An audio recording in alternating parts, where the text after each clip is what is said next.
Subscribe करें और bell दबाएं ताकि कोई खबर रह न जाए।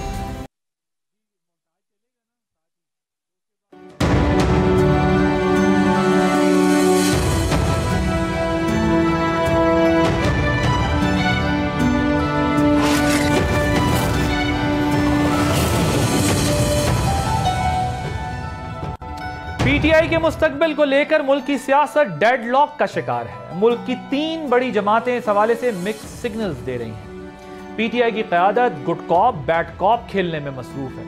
सोशल मीडिया पर एक्टिव मुज़ाहमती ग्रुप लाशों का बयानिया बना रहा है और मुफाहमती ग्रुप तहम्मुल और बुर्दबारी से आगे बढ़ने की बातें कर रहा है। नून लीग में भी 2 आरा पाई जाती हैं। कुछ रहनुमा पीटीआई को फितना करार देकर इंतजामी और कानूनी इकदामात के जरिए सियासत से वाइप आउट करने के ख्वाहिशमंद हैं, जबकि दूसरे कुछ लोग दरमियानी रास्ता निकालने की बात करते हैं। पीपल्स पार्टी ने तमाम सियासी जमातों को बशमूल पीटीआई से बातचीत का ऐलान किया है, मगर इस अमल दरामद के हवाले से वो भी शुकूक व शुबहात में मुब्तला है।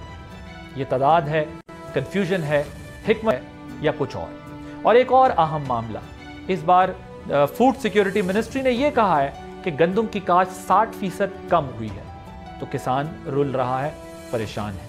ये तमाम मामलात क्यों हो रहे हैं, इसी पर आज के प्रोग्राम में हम बात करेंगे। आप देख रहे हैं बोल आदिल अब्बासी के साथ। इसी पर बात करने के लिए हमारे साथ मौजूद हैं पाकिस्तान मुस्लिम लीग नवाज के सीनियर रहनुमा खुर्रम दस्तगीर साहब, अहमद अवैस साहब पाकिस्तान तहरीक इंसाफ से ताल्लुक़ है, और शर्जील इनाम मेमन साहब वज़ीर इत्तलात हैं पाकिस्तान पीपल्स पार्टी सिंध से।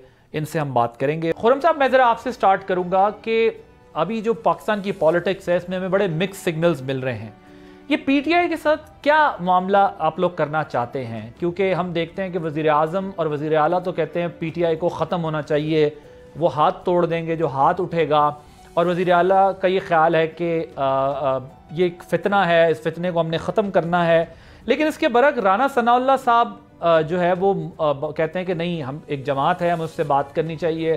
ख्वाजा साद रफ़ीक साहब भी कहते हैं कि जी तहकीकात हों, जुडिशल कमीशन बने, तहकीकात हों, चीज़ें इस तरह से, और जमातों से हमें बात करना चाहिए। इसको हम क्या समझें, ये मिक्स सिग्नल्स क्यों आ रहे हैं? ये कन्फ्यूजन है या बिल्कुल कोई स्ट्रैटेजी के तहत ये स्टेटमेंट्स आप लोग दे रहे हैं?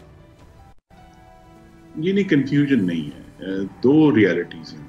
एक रियलिटी ये है कि जिन हाथों की बात की गई है उन हाथों ने 10 साल पहले इस्लामाबाद में पार्लियामान का जंगला गिराया था, सैकड़ों इस्लामाबाद पुलिस के एहलकारों की हड्डियां तोड़ी थी, पाकिस्तान टेलीविजन पर डंडे लेकर कब्जा किया था, और उस वक्त भी 126 दिन कैपिटल का जो निज़ाम था उसको मफलूज किया था। फिर इन्हीं हाथों ने 25 मई 2022 को इस्लामाबाद में आकर दरख्तों को, मेट्रो बस के स्टेशनों को आग लगाई।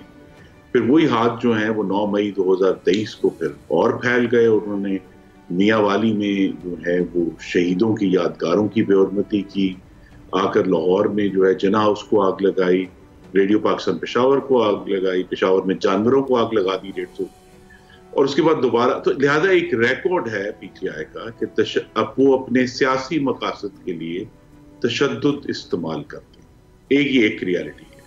दूसरी रियलिटी ये है कि वो उनको पाकिस्तान के अवाम ने 31% अवाम ने 8 फरवरी को वोट दिए, तो लिहाजा वो पार्लियामान में और असेंबलियों में मौजूद हैं, एक सूबे में उनकी हुकूमत है। तो लिहाजा ये दोनों चीज़ें जो हैं ये साथ साथ चलनी है कि जहाँ कोई जुर्म हुआ है, तशद्दुद हुआ है, किसी ने रियासत के खिलाफ बंदूक उठाई है, उसके खिलाफ एक्शन होगा।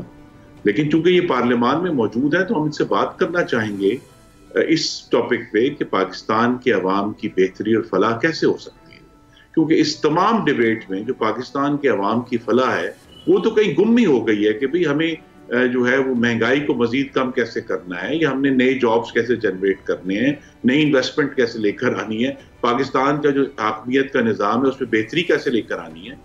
ये जो डिस्कशन है इसको करने के लिए हम पार्लियामान में हर वक्त तैयार हैं, क्योंकि वो, लेकिन इसकी जो बुनियाद है वो ये है कि सबसे पहले जो तहरीक इंसाफ से हमारा मुतालबा है वो ये है कि जहां वो ये चाहते हैं कि उनके जो 31% वोट है उसकी तकरीम की जाए, हम चाहते हैं कि हम भी उसकी इज्जत करें, लेकिन फिर उनको वो 69% वोट जो उनके खिलाफ पड़ा था 8 फरवरी को, उसकी भी इज्जत करनी होगी और उसको तस्लीम करना होगा अगर वो चाहते हैं कि उनके 31% को तस्लीम किया जाए, क्योंकि ये असल इशू ये है कि कहते हैं कि हम तो मानते नहीं आपको और ये हमारी तो पता नहीं कितने सैकड़ों सीटें थी।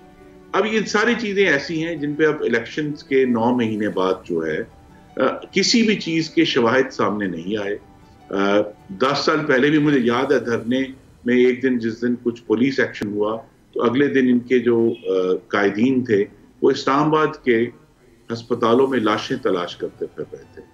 आज भी वही हमने वो सीन दोबारा रिपीट होते हुए देखा है कि ये अजीब बात है कि वो जमात जो डोनट की दुकानों में कैमरे लगा सकती है उसके पास इतने बड़े एक्शन की कोई वीडियो मौजूद नहीं है। या वो लोग जो कहते थे कि जनाब देखिए यहाँ जो है इतने लोग मारे गए हैं, ये वही लोग हैं जिन्होंने, ये जमात है जिन्होंने जब हजारा के हमारे कानपुन भाई मारे गए, 12 लोग थे, कोयटा में उनकी लाशें पड़ी थी, उनको मानने से इनकार करते थे। और ना पंजाबी मजदूरों की लाशें अहम है, ना जो 130 अफराद जिला कुरम में मारे गए बेगुनाह उनका कोई असर है, ना ही जो है वो अभी हमने देखा है कि बलूचिस्तान में इतनी दहशतगर्दी, उस पर कोई कंसर्न या फिक्रमंदी या उस मसले के हल की तरफ ये बात नहीं करते। इनका ऑब्सेशन एक ही है, किस तरह उस एक वाक़े को इस्तेमाल करके रियासत और हुकूमत के ऊपर हमलावर हुआ है। अब अहमद साहब देखें, एक तो खुर्रम साहब ने जो बातें की यकीनन आप उसका जवाब देना चाहेंगे और उन्होंने कहा है कि हम पार्लियामान में अलग बात करेंगे और जो क्राइम या स्ट्रीट पर एजिटेशन के नाम पर होगा उसको हम अलग तरीके से डील करेंगे और वहाँ हम चाहेंगे कि जो आपकी स्ट्रेंथ है, अगर आप रोड पर स्ट्रीट पावर के जरिए कोई काम करना चाहते हैं तो हम क्रश करना पड़ेगा तो करेंगे, जो मतलब एक आर्ग्यूमेंट है PMLN की तरफ से कि हम हाथ तोड़ देंगे या हम फितने को ख़त्म करेंगे। दूसरी तरफ वो कहते हैं पार्लियामान में आप प्रेजेंस दें तो आए हमारे साथ, जो डेमोक्रेसी की बेटरमेंट के लिए किया जा सकता है वो करेंगे। लेकिन मेरा भी आपसे सवाल जो मैं आपके सामने रखता हूँ वो ये है कि इमरान खान साहब की तरफ से भी अगर समझा जाए तो कन्फ्यूजन ही कन्फ्यूजन है। वहाँ से भी मैं आपसे भी यही सवाल करूँगा कि उनकी तर्जुमानी कौन कर रहा है? जो अलीमा बीबी हैं वो कुछ और बात कह रही हैं, बैरिस्टर गौहर कोई और बात कह रहे हैं, कोई कहता है डी चौक जाना था, कोई कहता है संजानी जाना था। लोगों को भी कंफ्यूज रखा हुआ है, अपने नैरेटिव को भी कंफ्यूज रखा हुआ है। सो मुझे ये बताएं कि इस सारे प्रोसेस के अंदर गुड कॉप बैड कॉप का खेल खेला जा रहा है कि नहीं हम तो चलना चाहते हैं, दूसरी तरफ नहीं हम तो उखाड़ के फेंक देंगे। ये क्या स्ट्रेटेजी है? इससे तो आवाम के लिए और कंफ्यूजन पैदा हो रही है ना, बजाय इसके कि एक जेन्युइन पॉलिटिकल स्ट्रगल लगे। अहमद साहब। बिस्मिल्लाहिर्रहमानिर्रहीम। देखिए, बुनियादी कंफ्यूजन कोई नहीं है, बुनियादी क्लैरिटी है, आवाम के दिलों में भी है, पूरी पाकिस्तानी कौम के दिल में भी है। और वो ये है कि इलेक्शन ग्रॉसली रिग करके ये जो हारे हुए थे वो पार्लियामेंट पे काबिज हो चुके हैं। अब वो हाथ तोड़ना चाहते हैं, कभी वो बात कहते हैं कि हम नहीं करेंगे, कभी कहते हैं कि हम मैं इनसे पूछता हूँ, कहते हैं कि जी इन्होंने 10 साल पहले भी इन्होंने वो फलां जगह पे हमला किया था, इनके हाथ तोड़ दो। फिर ये कहते हैं कि जी इन्होंने दरख्त जला दिए थे, इनके हाथ तोड़ दो।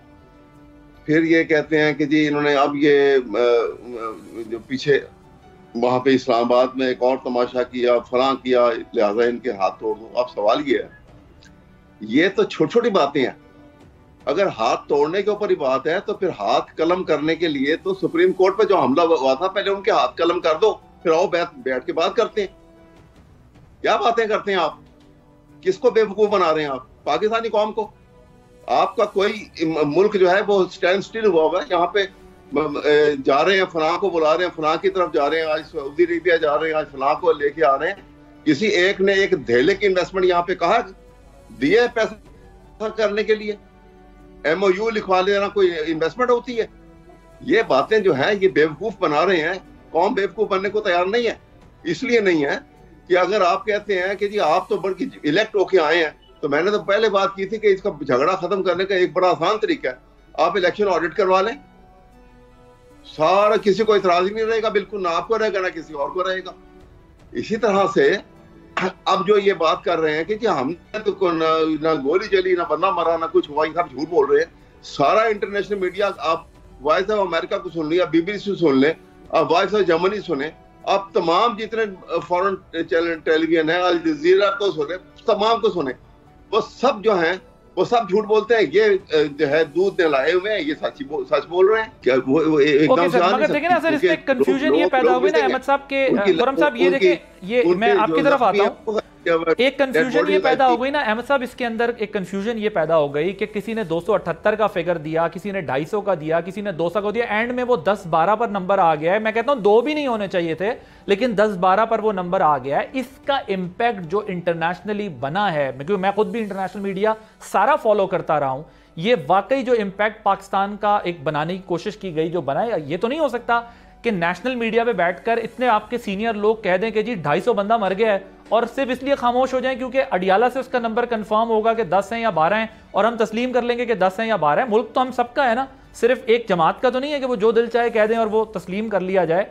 या तो आपकी पार्टी में एक यूनिफाइड तरीके से कोई क्लैरिटी के साथ मैसेज आता, फिगर्स बताए जाते, एक साथ बताते। बल्कि मैंने तो ये भी सुना है कि खुद खान साहब भी कह रहे हैं कि ये गलत नंबर क्यों दिए गए, जिसकी वजह से हमारा बयानिया धड़म से गिर गया कि एक ने 10 बोला, एक ने 2 बोला, एक ने 220 बोल दिया। खुर्रम साहब मुझे ये बताएं, वैसे ये बात तो दुरुस्त है कि इंटरनेशनल मीडिया पे बड़ा खराब इमेज गया पाकिस्तान का उस पीरियड के अंदर कि किसी फेडरल मिनिस्टर ने आकर इंटरनेशनल मीडिया को उस तरह एंगेज नहीं किया कि वो आके बताते कि other side of the story क्या है। एक और आज जो डार साहब ने सफीरों को बुला दिया, क्या ये इसी का हिस्सा है कि क्योंकि बैनुल अक़वामी मीडिया में बहुत ज्यादा इस पर बात हो रही है तो अब उनको एक्सप्लेन करने की कोशिश की जा रही है? ये थोड़ा सा लेट रिस्पॉन्स नहीं है खुर्रम साहब? जी, हम कोशिश करते रहेंगे कम्युनिकेशन करने की, इंटरनेशनल मीडिया को भी, सफीरों को भी। और कोशिश देखें यही है कि अगर उस वाक़ये में किसी पाकिस्तानी जो इनके कारकुन की शहादत हुई है या कोई इशू बना है, हम उसकी इन्वेस्टिगेशन के लिए तैयार हैं। लेकिन उससे साथ ही जहां कोई शक नहीं है, वो जो रेंजर्स के जवान शहीद हुए हैं जो कि पाकिस्तान तहरीक इंसाफ के कारकुनों की ने शहीद किए हैं, उनका कौन हिसाब देगा? या वो जो एक पुलिसमैन शहीद हुआ उसका हिसाब कौन देगा? तो लिहाजा वहां तो जब जाने जा रही हैं तो वो क्या उन पाकिस्तानियों की जाने अहम नहीं है? और सिर्फ वो जाने अहम है जिनकी ये तलाश करते फिर रहे हैं और जिनके लिए ये सियासी मकासद हासिल करना चाहते हैं कि जी रेंजर्स वाला जी बड़ा दुख है जी, अब वो जनाब शहीद हो गया है लेकिन अब उसका कोई वाले वारिस नहीं होगा। ठीक, तो लिहाजा हमें तो ये देखना है कि सियासी मकासद के लिए राइट अगर कोई जमात बंदूक उठाकर आती है। जी खुर्रम साहब, हम यहीं से डिस्कशन कंटिन्यू करेंगे, बाहर उसका जवाब देना है। जी यहीं से डिस्कशन कंटिन्यू करूंगा मैं। मुझे शर्जील मेमन साहब ने ज्वाइन किया, वजीर इत्तलात सिंध पाकिस्तान पीपल्स पार्टी से। शर्जील मेमन साहब, thank you so much for joining us. मुझे ये बताएं कि ये जो बिलावल साहब ने बात की है कि लाठी चलाएं या बातचीत करें बट सोल्यूशन निकालें, क्लैरिटी जो है वो अपने अंदर लेकर आएं, इससे क्या मुराद है? और क्या आप लोगों को लगता है कि पीटीआई के साथ एंगेजमेंट, पॉलिटिकल एंगेजमेंट हो सकती है? बिस्मिल्लाहिर्रहमानिर्रहीम, शुक्रिया आज़ाद साहब। देखिए जी, बिलावल साहब का मकसद यही है कि अवाम रोजाना ये तमाशे नहीं देख सकती कि रोजाना सड़कें बंद की जाएं, शहर बंद किए जाएं, फॉरेन विजिट्स हों तो अफरा तफरी हो, गुंडागर्दी हो, लोगों की इमलाक को नुकसान पहुंचे, लोगों को कारोबार को नुकसान पहुंचे, इंटरनेट बंद हो। तो इसीलिए चेयरमैन साहब ने ये कहा कि रोज रोज के तमाशे ये बंद हो और जो है एक तरफ फैसला हो। अगर वो शराफत से मानते हैं तो शराफत से, डायलॉग से मानते हैं डायलॉग से। अगर कोई सख्ती करनी पड़ती है कानून के दायरे में रहकर वो इसको रिजॉल्व किया जाए। कि तमाशे ना मुल्क अफोर्ड कर सकता है, ना ही हमारी कोई गवर्नमेंट या आवाम अफोर्ड कर सकती है। तो जो डी चौक पे हुआ और उसके बाद गवर्नमेंट ने जिस तरह उसको हैंडल किया, वो कानून के दायरे में हुआ है आपके ख्याल में? देखिए जी, मैं समझता हूँ कि जो डी चौक पे पीटीआई पहुंची वो गैर कानूनी तौर पे पहुंची और जो उसके बाद गवर्नमेंट का रिएक्शन था वो इसलिए कानूनी था और कोई हर्ज नहीं। अगर आप अपने घर पे बैठे हो और आपके पास फॉरेन एक मुल्क का प्रेसिडेंट भी मौजूद हो और आपने मना भी किया भाई इस मेरे घर के अंदर कोई नहीं आ सकता क्योंकि मेरा घर है ना, मेरी मर्जी है, मैं नहीं आ सकता। वो सड़क जो गवर्नमेंट की है और गवर्नमेंट ने 144 भी लगाया हुआ है, गवर्नमेंट ने मना भी किया कि यहाँ पे ये आम पब्लिक बंद है क्योंकि यहाँ पे हमारी सबसे एक्टिविटी चल रही है। उसके बाद अगर कोई आपको जबरदस्ती घर में घुसने की कोशिश करेगा, वहाँ पे तोड़ फोड़ करेगा, वहाँ पे गुंडागर्दी करेगा, तो ये गवर्नमेंट का इख्तियार होता है कि गवर्नमेंट उस पर एक्शन ले। तो गवर्नमेंट ने, जाहिर है गवर्नमेंट ने चाहा कि जो है पहले उनसे बात की, ये नहीं कि बातचीत नहीं कि डायरेक्ट गवर्नमेंट ने एक्शन लिया। गवर्नमेंट ने से बातचीत की, उनसे 2 वजीर साहबान इनके मिले, उनको कहा कि जी आप पेशावर मोड़ पर बैठ जाएं, आपको धरना देना है धरना दें, आपको वहाँ बैठना है वो बैठे। जब उन सारी चीजों को उन्होंने सुनने से इनकार कर दिया बातचीत को और उन्होंने फिर भी कहा कि हम अपनी हटदर्मी पर बरकरार रहेंगे, तो गवर्नमेंट को एक्शन करना पड़ा। अच्छा, आज बिलावल साहब मौलाना साहब के पास भी गए हैं और पीटीआई को भी जो है वो मुज़ाकरात का कह रहे हैं, बातचीत का कह रहे हैं। ज़रा इसका भी हमें बैकग्राउंड बताइएगा कि अब क्या पीपल्स पार्टी करने जा रही है? देखिए जी, पीपल्स पार्टी एक सियासी जमात है और सियासी जमात अपनी सियासी एक्टिविटीज जारी रखती है। तो chairman Peoples Party Bilawal Bhutto साहब ज़ाहिर है एक सियासी पार्टी सरबराह हैं, तो अपनी सियासी बातचीत भी करते रहेंगे और सियासी मुलाकातें भी करते रहेंगे। ठीक, तो ये जो फैसल वाडा साहब बात कर रहे हैं, फैसल वाडा साहब कह रहे हैं हुकूमत और रियासत का फ़र्क समझें, ये जो कुछ किया है वो हुकूमत ने किया है, रियासत का नाम ना लें, ये क्या है? और फिर उनकी एक मुलाकात भी हुई है बिलावल साहब से। क्या कोई नई सफबंदियां तो नहीं हो रही, कोई नई फ्यूचर की प्लानिंग, कोई स्ट्रैटेजी? देखिए, फैसल वाडा साहब एक सेनेटर है और वो एक पार्टी के सरदार से मिले, तो इसमें कोई हर्ज नहीं है, ठीक है। नंबर सेकंड, आपने कहा कि हुकूमत और रियासत का फर्क, डेफिनेटली अगर एक्शन हुकूमत ने किया है तो हुकूमत ने सोच समझ के एक्शन किया है और हुकूमत का ऑप्शन नहीं था। हुकूमत ने आपको बोला कि आप इस मैच तक ना आए, आप इससे पहले बैठना, आपको कोई कुछ नहीं कहेगा। अगर जबरदस्ती गवर्नमेंट की कंटिन्यूसली चैलेंज करते रहेंगे तो गवर्नमेंट एक्शन में आएगी। ये नहीं सोचा गवर्नमेंट आपको, जो आपका पास क्या रहा है, आपका पास ये रहा है कि माजी में आपने पीटीवी पे हमला किया, आपका पास ये रहा है कि माजी में आपने पार्लियामेंट पे हमला किया, आपका पास ये रहा है कि आपने जो है वो रेडियो पाकिस्तान जो है केपीके में वो जला दिया, आपका पास ये रहा है कि आप कोर कमांडर हाउस के अंदर घुस गए, आपका पास ये रहा है कि आपने एम्बुलेंसें जलाई, आपका पास ये रहा है कि आपने बसें जलाई। तो आपके उस सारी निगाहों को देखते, आपके कदमों को, आपकी नीयतों को देखते हुए, और आपको खाली हाथ भी नहीं आए थे खैर से, आपके पास डंडे भी थे, आपके पास टीयर गैस शेल भी थे, आपके पास वेपन्स भी थे। तो बाय नोइंग द फैक्ट कि आपकी नीयत क्या है, आपके हाथ में आप किस माहौल में आए हो, राइट। तो क्या गवर्नमेंट कंटेनर हटा देती है, बोलती भाई आओ पार्लियामेंट हाउस में भी घुसो, वज़ीर आज़म हाउस में। अच्छा शर्जील साहब, आप वज़ीर इत्तलात सिंध भी हैं, सूबे के कुछ वफाक के साथ, वफाकी हुकूमत के साथ वो तहफ़्फ़ुज़ात भी हैं, उस पर एक कमेटी जो बनाई गई है, वो क्या मामला है? किन चीज़ों पर आप लोगों का ज़्यादा फेडरल गवर्नमेंट से रिजर्वेशन है? देखिए जी, जब हुकूमत बनी थी तब पाकिस्तान पीपल्स पार्टी से कुछ कमिटमेंट फेडरल गवर्नमेंट की हुई थी, और कोई भी कमिटमेंट जाती नहीं थी किसी शख्स के लिए, वाहिद के लिए थी। वो कमिटमेंट थी पब्लिक के लिए, पीएचडीपी के लिए कमिटमेंट थी, और कोई इशूज थे। उस पर जो पीपल्स पार्टी को नाराजगियां हैं, तो डेफिनेटली पीपल्स पार्टी की कोशिश कर रही है कि जी अपनी नाराजगियां पहुंचाएं और जमहूरी दायरे में रख के हम अपनी कंप्लेंट भी पहुंचा लें, और उसके ऊपर कोई कमेटी बनी है जो बातचीत करेगी, वो भी अच्छी बात है, कोई बुरी बात नहीं है। तो ये रिकंसाइलेबल है, रिकंसाइल कर जाएंगे, हो जाएगा कोई माजरा? मैं उम्मीद पे दुनिया कायम है, Right. उम्मीद पे कायम है। Thank you so much Sharjeel Inam Memon साहब हमारे साथ मौजूद है, information minister Sindh. Let's take a short break here.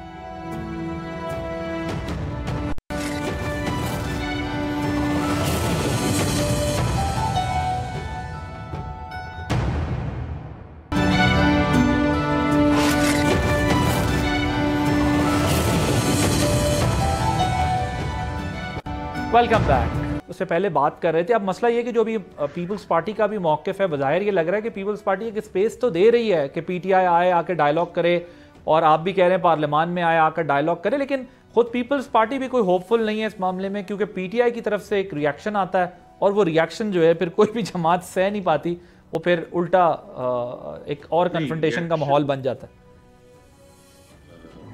देखिए, रिएक्शन ये है कि वो कंसिस्टेंटली कहते हैं कि वो किसी पॉलिटिकल पार्टी से बात नहीं करेंगे। अब जब वो ये कहते हैं तो इसका मतलब है कि वो पार्लियामान को जो है ठुकरा रहे हैं, और वो समझते हैं कि जो भी मुक़्तदरा है उससे वो बात करना चाहते हैं। इसका मतलब ये कि जो पॉलिटिकल स्पेस है, जहाँ हमने एक दूसरे के बाहमी एहतराम की बुनियाद पर एक बात करनी है और पाकिस्तान के मुस्तक़बिल के बारे में गुफ्तगू करनी है, क्योंकि इस वक्त तो जो तहरीक इंतशार है वो यूं है कि वो सिर्फ जो एक मौजूद है पाकिस्तान उसको आग लगाना चाहते हैं, लेकिन उनके पास मुस्तक़बिल का कोई एजेंडा नहीं है कि हमें इस मुल्क को, इस फेडरेशन को लेकर आगे कैसे बढ़ना है। या तो वो आकर कहें ना कि जी हमारे पास सेहत देने का, तालीम का, अमन व अमान का एक बेहतर प्रोग्राम है, तो लिहाजा आए बैठकर इस पर बात करते हैं। या इस वक्त जो बड़ा संजीदा मामला हुआ जिस पर वो बात नहीं कर रहे, हैरानकुन है कि मुल्क में जो बढ़ती हुई दहशतगर्दी है, अभी 3 दिन पहले मुल्क के 3 सूबों में यानी केपी में, बलूचिस्तान में और साथ पंजाब में बैक वक्त दहशतगर्दी हुई। 16 दहशतगर्द मारे गए। नवंबर में जो मारे गए दहशतगर्द हैं उनकी तादाद 2017 के बाद सबसे ज्यादा थी। अगर 12 साल से उनकी हुकूमत है केपी में, तो क्या उनके पास कोई समझ और सोच नहीं है जो वो आके हमसे बात कर सके कि जनाब दहशतगर्दी से ऐसे लड़ना है? लेकिन नहीं, वो तो किसी और ही टेंजेंट पर है। तो जो सियासत की बुनियाद है अवाम की खिदमत, जिसके लिए अवाम वोट देते हैं, अवाम ने इसलिए वोट नहीं दिए केपी में भी इनको कि ये केपी के वसाइल, एहलकार, हथियार, गाड़ियां लेकर वफाक पर बार बार जो है वो हमलावर होते रहे, इसलिए तो वोट नहीं दिए। वोट तो जिंदगियां बेहतर करने के लिए दिए गए हैं, और जो जिंदगियां बेहतर करना है ये हमारी पहली जिम्मेदारी है पाकिस्तान के अवाम की तरफ। उस तरफ हम बात नहीं करते, उस तरफ हमारी गुफ्तगू का बस। अब ये कहते हैं कि जी बड़े हालात खराब हैं। अब हकीकत ये है कि पाकिस्तान में पिछले 7 साल में सबसे कम महंगाई नवंबर 2024 में थी। अभी नंबर्स आए हैं कि 5 महीने जो गुजरे हैं इस माली साल में, पाकिस्तान की एक्सपोर्ट्स में 13% इजाफा हुआ है। पाकिस्तान का रुपी स्टेबल है, अल्हम्दुलिल्लाह इकोनॉमी जो है स्टेबलाइज हो रही है। इसी वजह से जो है वो चेयरमैन पीपल्स पार्टी ने ये कहा कि जनाब ये जो बड़ी मुश्किल से इस्तेहकाम हासिल हुआ है, मुसीबत से निकले हैं, इसका हमें बहरहाल इसको किस तरह बचा के रखना है ताकि हम जो इकोनॉमिक ग्रोथ है जिसके जरिए नौजवान मर्दों खवातीन के लिए नया रोजगार पैदा होगा उस तक पहुंच सके। लेकिन अगर हम इसी में मसरूफ रहेंगे कि जनाब आज इस्लामाबाद में ये हमला हो रहा है, उसके बाद दोबारा हमला हो रहा है। और एक बात जो बड़ी अहम है जो मैं याद कराना चाहता हूं कि 2013 के इलेक्शन का इसी तरह इन्होंने एतराज किए थे, उसका ऑडिट हुआ था जिसमें यह साबित हुआ कि कोई सिस्टमैटिक रिगिंग नहीं हुई। और उस वक्त इन्होंने कहा अच्छा जी ऑडिट हो गया है, लेकिन उसके ठीक 1.5 साल बाद ये फिर इस्लामाबाद पर अक्टूबर 2016 में हमलावर हुए थे। तो लिहाजा ऑडिट कराने से भी इनके जो मकसद है वो ये है कि ये केओस मर्चेंट्स हैं, ये इंतशार के सौदागर हैं जो समझते हैं कि इंतशार जो है उसके जरिए ही ये इक्तदार तक पहुंचेंगे। तो लिहाजा ऑडिट हो जाए या ना हो जाए, इन्होंने तो इंतशार फैलाना। अहमद साहब आपके सवाल का जवाब दे रहे हैं, वो कह रहे हैं आप इलेक्शन ऑडिट आपका मसला नहीं है, आप असल में इंतशार फैलाना चाहते हैं। वरना तो 14 का जो ऑडिट हुआ उसमें क्या निकल आया था, और उसके बाद अब दोबारा फिर एक धरना आके खड़ा हो गया था। तो बेसिकली आपकी पॉलिटिक्स का जो एक इम्प्रेशन है तमाम दीगर जमातों पे वो ये है कि ये स्ट्रीट एजिटेशन या ज़्यादातर जो है वो कन्फ्रंटेशन पे बिलीव करते हैं, और आपके डीएनए में है, आपकी पार्टी की ये बात है कि आपने इन तमाम जमातों के साथ सिर्फ लड़ना है, बातचीत करना नहीं है, आगे बढ़ना नहीं। देखिए अगर तो इन्हीं को बुला के आपने मुझे बिठा छोड़ना है तो मैं बात इतनी भी करने को तैयार नहीं हूँ। मुस्तकिल तो वो बात कर रहे हैं, मुझे तो जवाब भी नहीं देने दे, और मैंने बात शुरू की तो आपने आधी छोड़ के आगे बात शुरू कर दी, तो मैं इस बात का जवाब भी ना। सर आप बात करें, बिल्कुल आपको भरपूर मौका दे रहा हूँ। देखिए जो ये बात कर रहे हैं ये इंतहाई दरोग गोई के ऊपर सारी बात है, जो सच्चाई से दूर दूर तक जो है उसका कोई ताल्लुक नहीं है किसी भी एतबार से। कहते हैं जी ये पार्लियामेंट को ठुकरा रहे हैं, हम पार्लियामेंट को नहीं ठुकरा रहे हैं, हम इन लोगों को ठुकरा रहे हैं जो पार्लियामेंट में झूठे अंदाज में झूठे ओथ लेके और मैंडेट चोरी करके आके बैठे हुए। हम इनको डोंट एक्सेप्टेड, पाकिस्तानी कौम भी इनको एक्सेप्ट नहीं करती है। और ये अभी भी आज जितने सर्वे हो रहे हैं उनकी रिपोर्ट देखेंगे तो आपको अंदाजा हो जाएगा, वरना ये हुकूमत बना के बैठे हुए हैं। आज सर्वे रिपोर्ट इनकी फेवर में आनी चाहिए थी, क्यों नहीं आती है? इसलिए कि आज ये बात करते हैं कि जी ये हमने 2013 की ऑडिट वो हो गया। भाई आप ऑडिट का, हम तो यही कह रहे हैं आप करा लें ऑडिट, क्यों नहीं करवाते ऑडिट? इसलिए ऑडिट नहीं करवाते हैं कि इनको पता है कि इन्होंने क्या किया हुआ है, इनको पता है कि किस अंदाज में हुए। हम आपसे बात इसलिए नहीं करते हैं कि आप तो मखलूक है, हम खालिक जो है जिसकी पैदावार है आप, वो उसकी कोई इशारा होगा तो आपको बात करेंगे, आपकी हैसियत कोई नहीं है। तो इसके क्या आपने प्लंडरिंग की है। अब वो मरियम नवाज साहिबा जो है वो आके कहती हैं कि ये जो है लाठी हथियार जो है ये पाकिस्तान का निशान नहीं है। क्या चोर चुकारी और पाकिस्तान के नेशनल एक्सचेकर के ऊपर, खजाने के ऊपर हाथ डालना और लूटना और खुद जो मुल्क को गरीब, क्या ये है पाकिस्तान का निशान? ठीक, खुर्रम साहब वो कह रहे हैं कि आप जो है वो जुडिशल इंक्वायरी करा लें, आपको पता चल जाएगा जो जो इल्ज़ामात आप हम पर लगा रहे हैं, आप जुडिशल इंक्वायरी क्यों नहीं करा रहे। दूसरा, तमाम डिस्पाइट मेकिंग ऑल एफर्ट्स, हमें वो फील गुड फैक्टर क्यों नहीं नज़र आ रहा कि जिस पर ज़ाहिर चीज़ें खड़ी होती हैं, सस्टेनेबिलिटी मैटर करती है। जो कुछ भी अचीवमेंट होती है हमने देखा हमारी इकोनॉमी में वो टेम्परेरी होती हैं, कुछ अरसे के बाद फिर वही पॉलिटिकल टर्मोइल या चेंजेस की वजह से सब उलट पुलट हो जाता है। सो फील गुड फैक्टर किस तरह आए, और वो कह रहे हैं जुडिशल इंक्वायरी कर लें, आपको पता चल जाएगा कि तमाम चीज़ें आप किस तरीके से डील की गई हैं, ख़राब किया गया काम। फील गुड फैक्टर कैसे आएगा? पहले पार्लियामान ने लेजिस्लेशन की इस्लामाबाद में प्रोटेस्ट के हवाले से, फिर इस्लामाबाद हाई कोर्ट ने बड़ा वाज़ेह ऑर्डर दिया कि आप लोग अंदर नहीं आएंगे। उसके बाद बावजूद एक जमात जो है वो हथियार लेकर, केपी के पूरे वसाइल लेकर वफाक पर हमलावर हुई, जब देख कर बैरूनी मुल्क के सरबराह इस्लामाबाद में मौजूद थे, तो तमाम फोकस तो उस एजिटेशन के ऊपर हो जाएगा ना। तो वो यही तो मैं कह रहा था, वो समझते हैं कि इस इंतशार में ही उनका इक़्तिदार छुपा हुआ।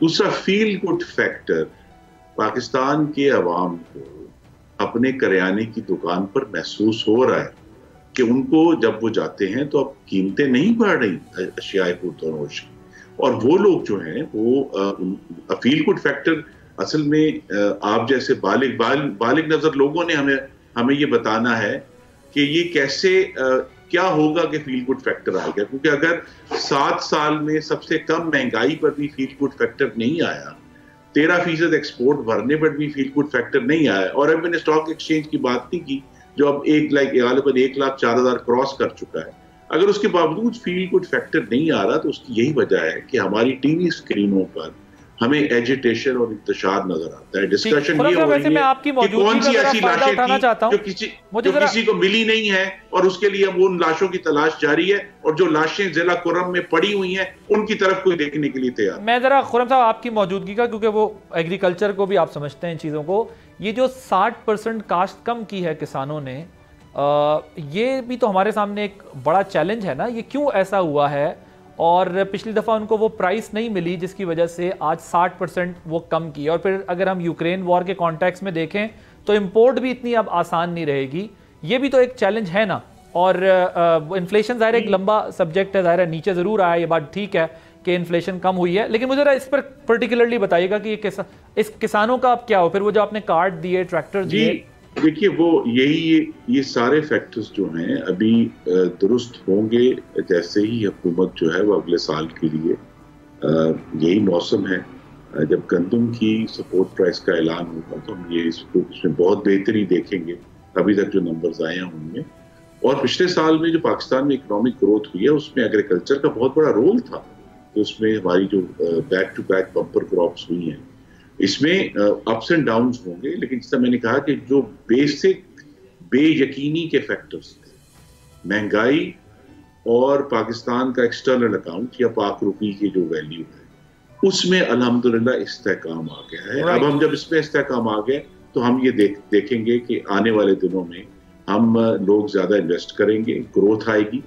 यहाँ सवाल यही है कि फिर अगर मुस्तकबिल जो है, अब आप ये फैसला हम सब ने करना है, सियासी जमातों ने भी, हुकूमत ने भी, कि क्या मुस्तकबिल जो है हमेशा इस इंतशार के ऊपर फोकस रख के करना है, या हमने आपस में मिलकर कोई मुस्बत और तामीरी गुफ्तगू करनी है, यही सवाल जिसके लिए जो है एक जमात तैयार नहीं है। मैं देखें अहमद साहब, ये असल इश्यूज हैं पाकिस्तान के। अगर 60% ये फूड सिक्योरिटी मिनिस्ट्री जो है, फूड की मिनिस्ट्री ये बता रही है हमें कि 60% जो है वो कमी आई है गंदम की काश्त के मामले में। अब वो किसान को जो रेट नहीं मिला, आपकी गवर्नमेंट आपकी जो पार्टी है, पार्लियामान के अंदर रह के इतने बड़े बड़े फ्लॉज होते हैं, इतने बड़े बड़े इश्यूज आते हैं जो अवामी इश्यूज हैं जिनके ऊपर उन्हें सियासत करनी चाहिए। इन तमाम मामलात पर आपकी पार्टी मिसिंग है। और सच्ची बात तो ये कि अब आपकी पार्टी का फिलहाल ऐसा स्ट्रक्चर भी नहीं है कि वो कोई शैडो कैबिनेट या कोई शैडो बजट दे सके कि हुकूमत को बताया जा सके। जो आप जी अहमद साहब, ये अवामी इश्यूज हैं जिस पर बात होनी चाहिए। किसान अगर परेशान है, मैं इसी अवामी इशू का जवाब देता हूँ आपको। देखिए ना, 60% की आपने बात की है ना, बड़ी जेन्युइन बात है।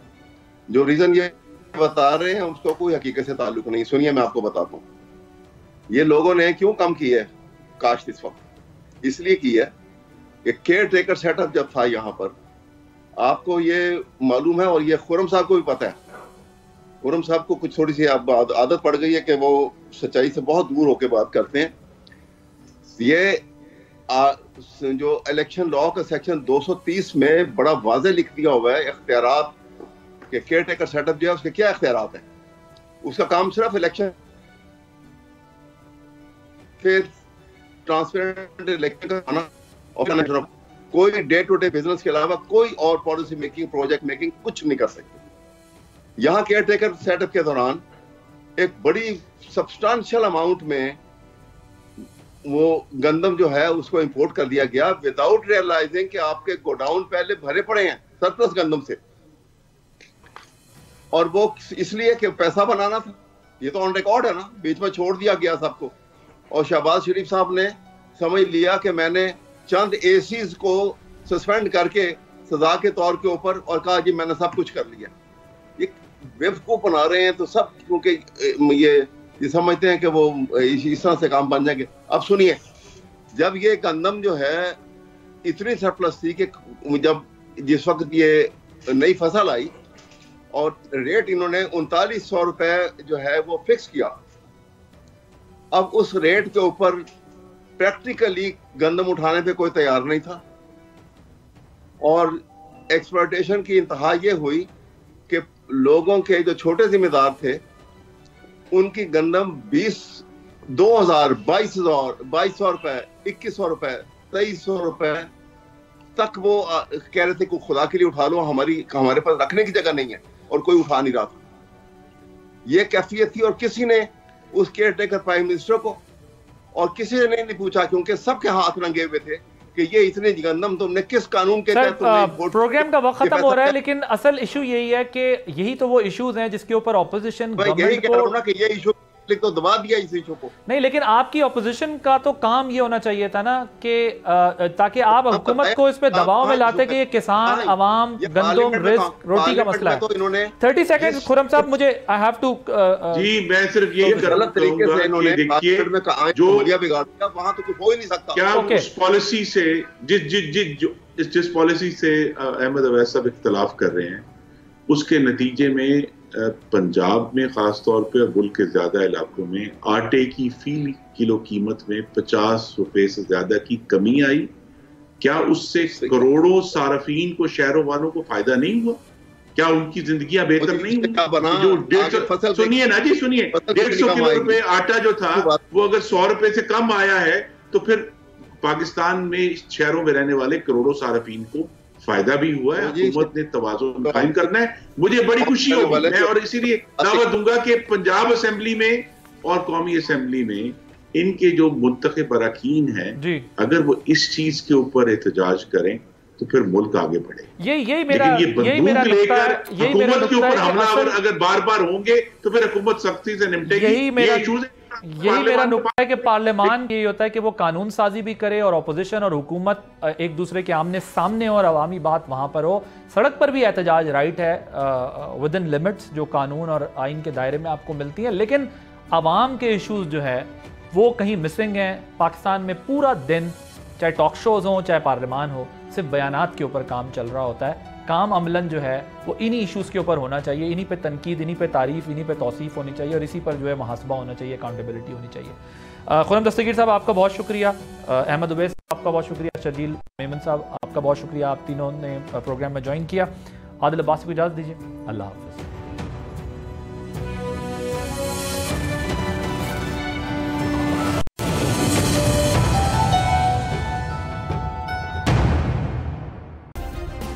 सब्सक्राइब करें और बेल दबाएं ताकि कोई खबर रह न जाए।